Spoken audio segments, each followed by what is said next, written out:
എന്റെയും ഇൻസ്റ്റാഗ്രാം സേവ്ഡിൽ ഒരു റീൽ ഉണ്ടായിരുന്നു. ഈ കുട്ടികൾ വളർന്ന് വലുതായത് വെച്ചിട്ട് ഒരു ട്രാൻസിഷൻ റീൽ ഭയങ്കര ട്രെൻഡിങ് ആയിട്ടുണ്ടായിരുന്നല്ലോ. അതിലാണ് എനിക്ക് മനസ്സിലാവുന്നത് നിങ്ങൾ എത്രത്തോളം ഫേസിന്റെ മാറ്റമല്ല.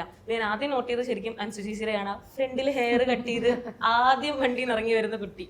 അപ്പൊ ശരിക്കും ഇപ്പൊ ഇങ്ങനെ റീ റിലീസ് ചെയ്യുമ്പോൾ നിങ്ങൾക്ക് പലരും മാരീഡ് ആയിരിക്കും. അപ്പൊ എങ്ങനെയായിരുന്നു ഫാമിലിയുടെ റെസ്പോൺസ്?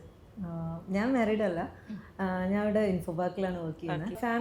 ഫാമിലി എൻ്റെ പാരൻസ് ഭയങ്കര ഹാപ്പിയാണ് മൂവി റീ റിലീസ് ചെയ്യുന്നതിന്. എൻ്റെ ബ്രദറും ഹാപ്പിയാണ്.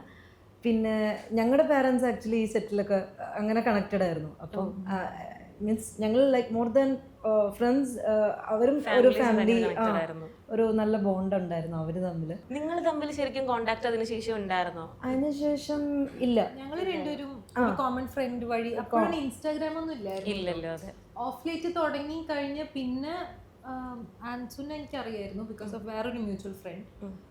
പിന്നെയാണ് ആൻസു പറഞ്ഞത് റിലീസിന്റെ കാര്യം. പിന്നെ ഞങ്ങൾ ഈ അടുത്തിടെ ഞാൻ കൃഷ്ണയായിട്ട് ഇങ്ങനെ കണക്റ്റഡ് ആയി. ഈ Instagram thanks to social media അതുകൊണ്ട് ഞങ്ങൾ കണക്റ്റഡ് ആയി. പിന്നെ റീ റിലീസിന്റെ ഒരു ഇവന്റ് വന്നപ്പോൾ എനിക്ക് ആദ്യം ഇൻവൈറ്റ് ചെയ്തിട്ട് ഞാൻ കൃഷ്ണയെ വിളിച്ചു, കൃഷ്ണ നിവ്യ ചേച്ചിനെ വിളിച്ചു, ഞാൻ അലനെ വിളിച്ചു, എല്ലാവരുമായിട്ട് കണക്റ്റഡ് ആയി.